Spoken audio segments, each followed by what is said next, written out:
Good evening बच्चों, क्या हाल चाल है? ठीक ठाक। चलिए, सिंपल फिजिक्स हम लोग चल रहा था हम लोग का क्लास। सिंपल फिजिक्स में अगला टॉपिक हम लोग करते हैं विद्युत क्षेत्र और विद्युत धारा। भी पिछले टॉपिक में हमने पढ़ा था कि आवेश क्या होता है, विद्युत आवेश क्या होता है। आज हम पढ़ेंगे विद्युत क्षेत्र क्या होता है। तो देखो भाई, हमने कहा था कि आवेश के अंदर एक आवेश किसी वस्तु का एक मूल गुण होता है जिसके कारण वह बल लगा सकता है। और वो बल भी कैसे लगाता है? आकर्षण बल और प्रतिकर्षण बल, दो टाइप के बल लगाते हैं। किसके कारण? आवेश के कारण। ये किसी भी वस्तु का मूल गुण होता है। आवेश सबके अंदर होता है भाई, हमारे अंदर, तुम्हारे अंदर, इस पेन के अंदर, ब्लैक बोर्ड के अंदर, दीवार के अंदर।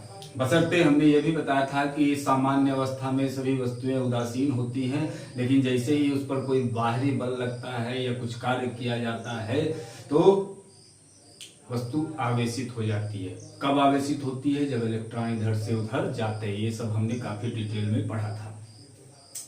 अब आता है कि वैद्युत क्षेत्र क्या होता है। तो हमने कहा कि आवेश जो होता है इसके कारण वो वस्तु बल लगाता है, आकर्षण या प्रतिकर्षण बल लगाता है। तो जो वस्तु बल लगाता है वो विद्युत क्षेत्र के द्वारा बल लगाता है। अब विद्युत क्षेत्र क्या है? देखिए समझिए, जैसे मान लीजिए ये कोई कण है या कोई पदार्थ है, इसको हमने आवेशित कर दिया। क्या कर दिया? आवेशित कर दिया, यानी चार्ज कर दिया। चाहे आप इसको धन आवेशित मान लीजिए, चाहे ऋण आवेशित। आवेशित का मतलब आवेशित, हमने इसको चार्ज कर दिया। अब जब चार्ज करेंगे तो इसके पास एक प्रॉपर्टी आ जाएगी, एक गुण आ जाएगा बल लगाने का। बल लगाने का गुण आ जाएगा। तो वो बल किसके माध्यम से लगाएगा? तो बल वो वैद्युत क्षेत्र के माध्यम से लगाएगा। अब नाम से ही आपको लग रहा है वैद्युत क्षेत्र, इलेक्ट्रिक फील्ड। वैद्युत क्षेत्र क्या होता है? तो किसी भी वस्तु, हमने लिखा है वैद्युत आवेश के चारों ओर का वह क्षेत्र। वैद्युत आवेश के चारों ओर का यह क्षेत्र जहां तक वो अपना प्रभाव दिखाता है या जहां तक वो अपना बल लगा सकता है। हम मान लेते हैं कि ये आवेश के कारण ये इतनी दूरी तक बल लगा सकता है, इतनी दूरी तक बल लगा सकता है। यानी इतनी दूरी तक कोई वस्तु आ जाए, आवेशित वस्तु, तो ये क्या करेगा? उस पर अपना बल लगाएगा। और यही क्षेत्र, जो इतनी दूर का जो क्षेत्र है, इसके चारों तरफ का जो क्षेत्र है, ये क्या कहलाता है? वैद्युत क्षेत्र कहलाता है। आगे हम लोग इसके बारे में और जैसे जैसे हम आगे बढ़ते चलेंगे और डिटेल में पढ़ते चलेंगे। फिलहाल अभी आप समझेंगे कि वैद्युत क्षेत्र क्या होता है। तो सिंपल सी परिभाषा है भाई कि किसी भी आवेश के चारों ओर का वह क्षेत्र जहां तक वो बल लगा सकता है, जहां तक वो अपना प्रभाव दिखा सकता है, वो क्या कहलाता है? वैद्युत क्षेत्र। सिंपल सा नाम से ही परिभाषा आपको मिल जाएगी, रटने की कोई जरूरत नहीं है। और हम तो हमेशा करते हैं भाई, रटना नहीं है, समझना है। साइंस रटोगे तो कभी समझ में नहीं आएगा, साइंस समझोगे तभी समझ में आएगा, और तभी दूसरों को भी समझा पाओगे।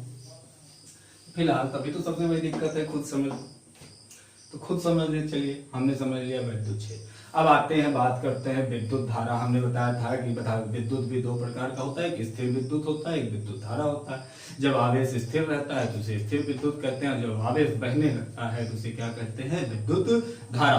तो हमने देखिए परिभाषा भी हमने लिख दिया, आवेश प्रवाह की दर को विद्युत धारा कहते हैं। आवेश प्रवाह की दर को विद्युत धारा कहते हैं। अब देखिए, दर जहां लग जाए उसका मतलब समय से होता है। तो आवेश प्रवाह की दर को विद्युत धारा कहते हैं। इसको हम दूसरे रूप में भी कह सकते हैं कि एकांक समय में जितना आवेश प्रवाह हुआ वो विद्युत धारा कहलाती है। एकांक समय में आवेश प्रवाह को ही विद्युत धारा कहते हैं। विद्युत धारा को हम कैपिटल आई से प्रदर्शित करते हैं और परिभाषा से ही हम इसकी सूत्र भी निकाल सकते हैं कि विद्युत धारा बराबर हो गया आवेश बटा समय।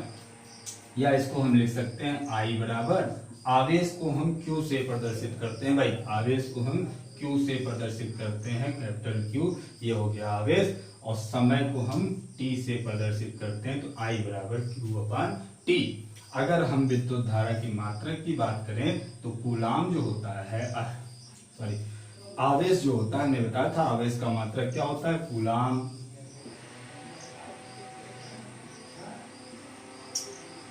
और समय का मात्रक हमने मान रखा है क्या होता है? सेकेंड। तो अगर कोई आपसे पूछे कि भाई विद्युत धारा का मात्रक क्या होता है तो आप कहोगे कूलाम प्रति सेकेंड। अब इतना लंबा लिखने की क्या जरूरत है, तो इसके लिए हमने एक छोटा सा मात्रक भी ढूंढ लिया और उसको हमने कह दिया एम्पियर। एम्पियर जिसे हम ए से भी प्रदर्शित करते हैं, एम्पियर जिसे हम ए से प्रदर्शित करते हैं। तो आज के बाद आपसे कोई भी पूछे भाई विद्युत धारा का मात्रक क्या होता है तो आप कहोगे एम्पियर। और कुछ बताओ तो आप कहोगे कूलाम प्रति सेकंड। ये कूलाम भाई साहब, ये कूलाम कुछ है नहीं, एक वैज्ञानिक थे, उन्हीं का नाम था, उन्हीं के नाम पर कूलाम पड़ गया। और एम्पियर भी एक वैज्ञानिक थे, उन्हीं के नाम पर ये मैरी एम्पियर थे, इन्होंने इसकी खोज की थी, इसलिए उनके नाम पर ये मात्रक पड़ गया कि विद्युत धारा का मात्रक क्या हो गया, एम्पियर। तो अब आपको याद रहना चाहिए कि I बराबर Q अपॉन T यानी कूलाम प्रति सेकंड, इसका मात्रक हो गया एम्पियर। ये तो हो गई भाई बात विद्युत धारा की। अब आते हैं वैद्युत परिपथ। वैद्युत परिपथ क्या होता है, देखिए परिभाषा में हमने लिखा विद्युत धारा का सतत एवं बंद पथ। सतत एवं बंद पथ, बंद तो आप जानते हैं, पथ मतलब रास्ता होता है, सतत मतलब होता है कंटिन्यूअसली, निरंतर, रुकनी नहीं चाहिए। तो वैद्युत क्या कहलाता है, वैद्युत परिपथ कहलाता है। और वैद्युत परिपथ में क्या क्या होता है, वैद्युत परिपथ में चालक तार होता है, बैटरी होती है, स्विच होता है, प्रतिरोध होता है, ये सब होता है। आइए हम बना करके देख लेते हैं वैद्युत परिपथ कैसे बनता है। तो ये हमने तार ले लिया, ये तार ले लिया, यहाँ पे मान लीजिए हमने एक बल्ब लगा दिया, यहाँ पे हमने इसे बैटरी लगा दी, बैटरी के बगल में हमने स्विच लगा दिया, इसको ऐसे जोड़ दिया। तो ये हमारा हो गया वैद्युत परिपथ। ये जितने वायर, ये है चालक तार, ये है हमारा बैटरी, बैटरी का साइन ऐसे ही होता है। और ये है हमारी कुंजी, स्विच, स्विच जिससे आप स्विच ऑन ऑफ करते हो। अभी ये क्या है, अभी ये स्विच देखो, बीच में अगर हम पॉइंट लगा दें तो हम कहेंगे कि स्विच ऑन हो गया, यानी अब इसमें से धारा बहनी चालू हो जाएगी। और इसको अगर हम बंद कर दें, ये हमने कहा स्विच अभी बंद है, धारा भी नहीं बहेगी। तो ये हो गया स्विच, ये हो गया स्विच, ये है हमारा चालक तार, और ये है हमारा, चाहे इसको आप बल्ब कहिए, चाहे आप इसको प्रतिरोध भी कह सकते हैं। बल्ब भी एक प्रतिरोध का ही कार्य करता है। तो अब आप समझ गए। अब देखिए इंपॉर्टेंट चीज, बैटरी की साइन हमेशा हम ऐसे लगाते हैं, और जो बड़ा वाला सिरा होता है उधर धन सिरा मानते हैं, जो छोटा वाला होता है उसे ऋण सिरा कहते हैं। और जो विद्युत धारा का प्रवाह होता है प्लस से धन आवेश से ऋण आवेश की तरफ होता है, सॉरी प्लस से माइनस की तरफ होता है। तो विद्युत धारा इसमें इधर से ऐसे जाकर के ऐसे जाकर के ऐसे जाएगी, और ऐसे बह करके वापस ऐसे आएगी। तो हमेशा विद्युत धारा का प्रवाह ऋण प्लस से माइनस की तरफ होता है, ये याद रखिएगा। विद्युत धारा का प्रवाह हमेशा प्लस से माइनस की तरफ होता है। तो ये हो गया वैद्युत परिपथ। अब आप ये बताइए, अब हम जानेंगे कि विद्युत धारा बहती क्यों है। तो फिलहाल अभी आप इसको नोट कर लें कि वैद्युत क्षेत्र क्या है, विद्युत धारा क्या है, और वैद्युत परिपथ क्या है। आप स्क्रीनशॉट ले सकते हैं। हाँ भाई, आइए अब जानते हैं कि विद्युत धारा बहती क्यों है। भाई आवेश का प्रवाह होता है क्यों। अभी तक हमने पढ़ा विद्युत धारा क्या होता है, आवेश प्रवाह की दर को क्या कहते हैं, विद्युत धारा कहते हैं। लेकिन क्वेश्चन ये है भाई विद्युत धारा बहती क्यों है, अपने आप थोड़ी बहने लगेगी, कुछ ना कुछ तो करना होगा। हमने ये भी बताया था पिछले चैप्टर में कि क्यों ऐसा होता है। आइए फिर से हम जानते हैं कि विद्युत धारा क्यों बहती है। इसको अगर हम थोड़ा उदाहरण से समझें, मान लो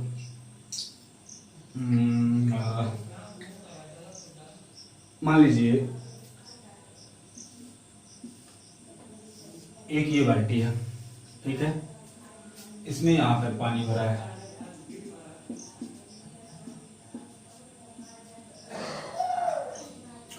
और दूसरी बाल्टी ये है, इसी के बगल में हमने दूसरी बाल्टी बना ली, इसमें यहां तक पानी भरा है। इसमें यहाँ तक पानी भरा है। अगर हम इस पानी को मान लें कि ये आवेश है, ये भी आवेश, ये भी आवेश, अगर हम इस पानी को मान लें ये आवेश है, तो अब बताओ ये पानी जब इसमें रखा है तो क्या अपने आप बहना चालू हो जाएगा? आप कहोगे नहीं। ऐसे इसमें पानी रखा है अपने आप तो ये बहेगा नहीं, जहां पर रखा है शांत रहेगा। या मान लो जैसे कोई नदी है, तो नदी में जब पानी होता है तो ठहरा सा होता है, अपने आप तो बहना चालू नहीं होता जब तक कि आंधी ना आए, तूफान ना आए, या कुछ उसमें पत्थर उत्थर ना मारो, तब तक वो पानी इधर उधर हिलता डुलता नहीं है, शांति से पड़ा रहता है। ऐसे ही अगर मान लो अगर हम यहाँ से इसको इसमें जोड़ दें, ऐसे यहाँ से होल कर दें, यहाँ से भी होल कर दें और पाइप से इसको जोड़ दें, तो अब आप अपने दिमाग से बताइए क्या होगा? इस वाले का पानी इस वाले में जाएगा, इस वाले का पानी इस वाले में जाएगा। क्यों जाएगा? क्योंकि इसमें पानी की मात्रा ज्यादा है, इसमें पानी की मात्रा कम है। और ये कब तक जाएगा? जब तक कि दोनों में पानी की मात्रा बराबर न हो जाए। तो हमारा कहने का मतलब ये था कि जब तक हमने इसमें होल नहीं किया, पाइप नहीं लगाया, ये पानी इधर से उधर नहीं जा रहा है, या यूं कह सकते हैं ये आवेश इधर से उधर नहीं जा रहा है, बह नहीं रहा है। तो यानी आवेश की प्रवाह के लिए हमें कुछ न कुछ कार्य करना पड़ेगा, कुछ न कुछ एनर्जी, और कार्य करने के लिए हमें एनर्जी खर्च करनी होती है। तो आवेश को प्रवाह करने के लिए हमें कुछ न कुछ कार्य करना पड़ेगा, और कार्य करने के लिए हमें एनर्जी खर्च करनी होती है। तो ये चीज़ दिमाग में रखिए। ऐसे ही अगर मान लीजिए नदी है, तो नदी में से पानी बाहर तब तक नहीं निकलेगा, तालाब से पानी बाहर तब तक नहीं निकलेगा जब तक कि हम क्या कहते हैं उससे कोई नाली न निकाल दें। नाली निकालेंगे और फिर बगल में कोई गड्ढा होगा तो उस गड्ढे में पानी जाएगा। ऐसा नहीं है कि क्या कहते हैं नीचे तालाब है, ऊपर की ऊंचाई पर अगर आपको पानी ले जाना है तो नाली खोद के तो जाएगा नहीं, क्योंकि तालाब नीचे जहाँ आपको पानी ले जाना है, ये दोनों में अंतर हो जाएगा। और तो ऐसे में क्या होगा? जरूरी है पानी को बहने के लिए कि तालाब की ऊंचाई अधिक होनी चाहिए और जिधर आप पानी ले जा रहे हैं उधर नीचा होना चाहिए, तभी पानी बहेगा। ठीक है, ऐसे ही देखिए इसमें पानी का लेवल ज्यादा था, इसमें पानी का लेवल कम था। तो यहाँ पर हम कह सकते हैं जो हमारा ये पानी का लेवल ज्यादा है, इसको अगर हम विज्ञान की भाषा में अगर हम इस पर आए तो हम कह सकते हैं कि यहाँ पर जो है विभव अधिक, क्या है? विभव अधिक है, और यहाँ पर विभव कम है। तो देखिए हमने नीचे एक लाइन लिख दिया कि आवेश का प्रवाह हमेशा उच्च विभव से निम्न विभव की तरफ होता है, तो आप रख लेंगे। तो यहाँ हमारा बताने का सिर्फ और सिर्फ एक मकसद ये था कि आवेश अपने आप से प्रवाहित नहीं होता है, उसके लिए हमें कुछ एनर्जी खर्च करनी होती है, कुछ कार्य करना होता है। तो इसी को आगे कंटिन्यू करते हुए हम पढ़ते हैं। अगला टॉपिक है हमारा विभव। आइए देखिए विभव क्या है, ध्यान से समझिएगा, एक एक चीज आपको समझ में आएगी। विभव यानी विभव को अंग्रेजी में हमने बोला पोटेंशियल। पोटेंशियल तो कहते हैं ना कि इसके अंदर बड़ी पोटेंशियल है, बड़ी क्षमता है इसके अंदर। हाँ, तो पोटेंशियल विभव एकांक आवेश को अनंत से वैद्युत क्षेत्र के अंदर लाने में किया गया कार्य विभव कहलाता है। ये तो परिभाषा होगी। एकांक आवेश को अनंत से वैद्युत क्षेत्र के अंदर लाने में किया गया कार्य विभव कहलाता है। हम मान लेते हैं कि हमारे पास ये एक वस्तु है, ये क्या है? आवेशित कण है। ऐसे मान लेते हैं ये एक आवेशित कण है, और अभी हमने बताया कि कोई भी इसको अंग्रेजी में बोलते हैं चार्ज पार्टिकल, कोई भी चार्ज पार्टिकल हो या आवेशित कण हो तो अपने चारों तरफ एक वैद्युत क्षेत्र बनाता है। तो हम ऐसे मान लेते हैं कि इसके चारों तरफ इसने ऐसे ये वैद्युत क्षेत्र बना लिया। अब परिभाषा पर आते हैं, कहता है कि एकांक आवेश को अनंत से वैद्युत क्षेत्र के अंदर लाने में किया गया कार्य। तो यहाँ पर इस बात को आप ध्यान दीजिएगा, अनंत। अनंत का मतलब ये नहीं कि ब्रह्मांड से, यहाँ पर आप ये नहीं कि अनंत का मतलब बहुत दूर ब्रह्मांड से। अनंत का मतलब यहाँ पर सिर्फ और सिर्फ इतना है वैद्युत क्षेत्र के बाहर से। अनंत का मतलब सिर्फ और सिर्फ यहाँ पर है वैद्युत क्षेत्र के बाहर से। तो मान लीजिए ये है एकांक धनावेश, हमारा परीक्षण आवेश, ये हमारा धनावेश है या आवेशित कण ही मान लीजिए। अब इस कण को अगर हम वैद्युत क्षेत्र के अंदर इस बिंदु तक लाना चाहते हैं, यहां से यहां तक लाना चाहते हैं, तो ये अपने आप तो आएगा नहीं, इसके लिए हमें यहाँ से यहाँ तक लाने के लिए कुछ ना कुछ कार्य करना पड़ेगा। कार्य करेंगे तो जो हमारी एनर्जी खर्च होगी, और वही जो कार्य हम करते हैं यानी यहाँ से यहाँ तक लाने में जो हम कार्य करेंगे वही क्या कहलाएगा, विभव कहलाएगा। बात समझ रहे हैं? एकांक आवेश को वैद्युत क्षेत्र के बाहर से वैद्युत क्षेत्र के भीतर लाने में किया गया कार्य क्या कहलाता है, विभव कहलाता है। फिर से सुनिएगा, एकांक आवेश को वैद्युत क्षेत्र के बाहर से या अनंत से वैद्युत क्षेत्र के अंदर लाने में किया गया कार्य क्या कहलाता है, विभव कहलाता है। इसको अंग्रेजी में हम पोटेंशियल भी कहते हैं। और यहाँ पर हमने एक मार्क किया है, एक लाइन, ये आप जरूर याद रखिएगा कि अनंत पर विभव शून्य होता है, यानी वैद्युत क्षेत्र के बाहर यानी अनंत पर विभव का मान क्या होता है, शून्य होता है। ये आप आगे जब पढ़ोगे तो बहुत ही काम आने वाला है। तो इस लाइन को आप अपने माइंड पर रखिएगा, दिमाग में तो छाप लीजिएगा कि अनंत पर जो है वह विभव का मान शून्य होता है। अब आते हैं हम विभवांतर।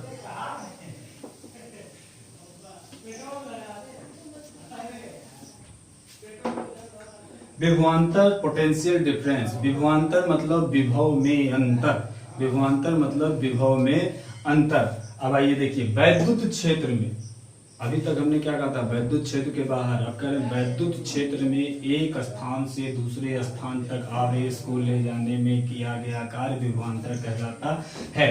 या इसको ऐसे भी कह सकते हैं वैद्युत परिपथ में, वैद्युत परिपथ में, वैद्युत क्षेत्र यहाँ पर हमने लिख दिया है, आप ये भी लिख सकते हैं वैद्युत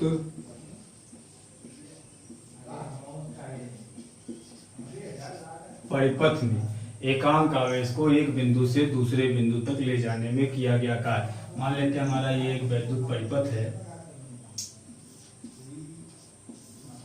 हमने बना लिया। अब ये है बिंदु एक ए है, ये है बिंदु बी, ठीक है। आवेश इधर से इधर प्रवाहित होगा। तो अब देखो, इस पॉइंट पर इसका अपना विभव होगा, इस बिंदु पर इसका अपना विभव होगा, इसकी अपनी पोटेंशियल होगी, इसकी अपनी एनर्जी होगी, यहाँ पर इसकी अपनी पोटेंशियल होगी। तो अब आवेश को इस स्थान से इस स्थान तक ले जाने में जो हमें कार्य करना पड़ेगा, जो हमें कार्य करना पड़ेगा वो कार्य क्या कहलाएगा, विभवांतर। और आप जानते हो ऊर्जा, कार्य करने के लिए किसकी आवश्यकता होती है, ऊर्जा की आवश्यकता होती है। कार्य करने की किसकी आवश्यकता हो, ऊर्जा की आवश्यकता है। कार्य की परिभाषा, ऊर्जा की परिभाषा दें तो क्या कहता है, कार्य करने की क्षमता को ही हम ऊर्जा कहते हैं, कार्य करने की क्षमता को ही हम ऊर्जा कहते हैं। या ऐसे भी हम कह सकते हैं कि ऊर्जा के द्वारा ही कार्य किया जा सकता है। तो इस स्थान से इस स्थान तक आवेश को ले जाने में जो किया गया कार्य होगा वो क्या कहलाएगा, वैद्युत विभवांतर। या इसको आप ऐसे लिख सकते हैं, वैद्युत क्षेत्र में एकांक आवेश को एक बिंदु से दूसरे बिंदु तक ले जाने में किया गया कार्य। पिछले वाले भी डायग्राम से हम समझ सकते थे। ये हमने यहाँ पर क्या बनाया था, एक आवेश लिया था, इसके चारों ओर विद्युत क्षेत्र था। अब हम मानते हैं कि विद्युत क्षेत्र के अंदर एक बिंदु ये है, एक बिंदु ये है। तो यहाँ से यहाँ तक यानी ये ए हो गया, ये बी हो गया। तो एक आवेश को बिंदु ए से बिंदु बी तक ले जाने में जो कार्य हमें करना पड़ेगा वो क्या कहलाएगा, विभवांतर कहलाएगा। और इस कार्य करने के लिए जो हमें एनर्जी चाहिए, जो हमें ऊर्जा चाहिए, वो हमें कौन प्रदान करता है, वो हमें ये बैटरी प्रदान करती है। कौन प्रदान करता है, बैटरी प्रदान करती है। ये बैटरी ही हमें ऊर्जा प्रदान करती है, जिसके माध्यम से आवेश एक स्थान से दूसरे स्थान तक जाता है। अब आइए देखते हैं विभवांतर की विभवांतर बराबर क्या होता है। विभवांतर परिभाषा से ही आप इसका सूत्र भी निकाल सकते हैं कि एकांक आवेश को एक बिंदु से दूसरे बिंदु तक ले जाने में किया गया कार्य। तो विभवांतर बराबर कार्य बटा आवेश, यानी V बराबर W बटा Q। V बराबर W बटा Q। W क्या है, कार्य है, किया गया कार्य। किसको ले जाने में, आवेश को ले जाने में किया गया कार्य। ये क्या कहलाता है, विभवांतर कहलाता है। अब अगर इसकी मात्रक की बात करें तो आप जानते हो कार्य का मात्रक क्या होता है, जूल होता है, जूल। कार्य का मात्रक जूल। अभी थोड़ी देर पहले हमने आवेश का मात्रक यानी Q का मात्रक पढ़ा था, वो होता है कूलाम। तो तो अगर आपसे पूछे कोई कि भाई विभवांतर का मात्रक क्या होता है, तो आप कहोगे जूल प्रति कूलाम, या इसका एक और नया नाम है, वो है सीधा सीधा आप कह दोगे वोल्ट। क्या कह दोगे? वोल्ट। तो विभवांतर का मात्रक अगर कोई आपसे पूछे तो आप कहेंगे विभवांतर का मात्रक वोल्ट होता है या जूल प्रति कूलाम होता है। ऐसे ही अगर आपसे पूछे कि 1 वोल्ट क्या होता है, 1 वोल्ट, तो 1 वोल्ट कब आएगा? जब किया गया कार्य 1 जूल होगा। 1 जूल बटा 1 कूलाम। 1 वोल्ट को तुम ये भी लिख सकते हैं भाई, 1 जूल बटा 1 कूलाम। तो 1 वोल्ट बराबर 1 जूल बटा 1 कूलाम। तो अगर कोई आपसे पूछे भाई 1 वोल्ट क्या होता है, तो आप कहोगे कि 1 कूलाम आवेश को ले जाने में किया गया कार्य 1 जूल है, तो विभवांतर क्या होगा? 1 वोल्ट होगा। यानी 1 कूलाम आवेश को ले जाने में 1 जूल कार्य किया गया, तो विभवांतर हमारा 1 वोल्ट के बराबर होगा। तो 1 वोल्ट बराबर क्या हो गया? 1 जूल प्रति 1 कूलाम। अब हमने बताया, इसका नीचे एक नोट है कि आवेश का प्रवाह उच्च विभव से निम्न विभव की ओर होता है। ये हमने आपको पानी वाले उदाहरण से दे करके समझ लिया कि जैसे पानी नीचे से ऊपर की तरफ नहीं बहता, ऊपर से नीचे की तरफ बहता है, ऐसे ही आवेश उच्च विभव से निम्न विभव की ओर बहता है। अगर आप मान लो टंकी नीचे लगा दो, पानी वाली टंकी नीचे लगा दीजिए और उससे कनेक्शन जोड़ करके दूसरे फ्लोर पे ले जाओ, टोटी खोलो, तो क्या पानी ऊपर जाएगा? नहीं जाएगा। ऊपर स्थान ऊंचा हो गया, नीचे पानी का स्थान नीचा हो गया, तो पानी नीचे से ऊपर की तरफ नहीं बहेगा। तो यार यही हम कह सकते हैं कि अगर पानी को आवेश मान लें तो नीचे ये निम्न विभव हो गया, ऊपर उच्च विभव हो गया, तो निम्न विभव से उच्च विभव की तरफ आवेश नहीं जाएगा। लेकिन ठीक इसका उल्टा कर दें, अगर टंकी को ऊपर रख दें और टोटी नीचे लगा दें, तो पानी आसानी से फ्लो करेगा। तो ऐसा ही आवेश के साथ होता है, आवेश का प्रवाह हमेशा उच्च विभव से निम्न विभव की तरफ होता है। तो ये थी छोटी छोटी बातें। विभव क्या होता है, विभवांतर क्या होता है, विद्युत धारा क्या होती है और विद्युत क्षेत्र क्या होता है। ये एकदम बेसिक चीजें थी। इसके बाद अगला चैप्टर हम पढ़ेंगे, अगला टॉपिक जो हमारा होगा वो होगा ओम का नियम। यानी अभी देखो हमने कहा कि विद्युत धारा को I से प्रदर्शित करते हैं और विभवांतर को V से प्रदर्शित करते हैं। तो हम अगले टॉपिक में यही समझेंगे कि क्या इन दोनों के बीच में भी कोई संबंध होता है। तो हाँ, इन दोनों के बीच में भी संबंध होता है, जिसको ओम नामक वैज्ञानिक ने बताया था। हम वही पढ़ेंगे, ओम का नियम क्या होता है। तब तक के लिए शुभ रात्रि, शब्बा खैर। और हाँ, चलते चलते अगर आपको ये पसंद आए तो प्लीज लाइक सब्सक्राइब जरूर करें। फिर मिलते हैं एक नई ऊर्जा के साथ। तब तक के लिए बाय बाय।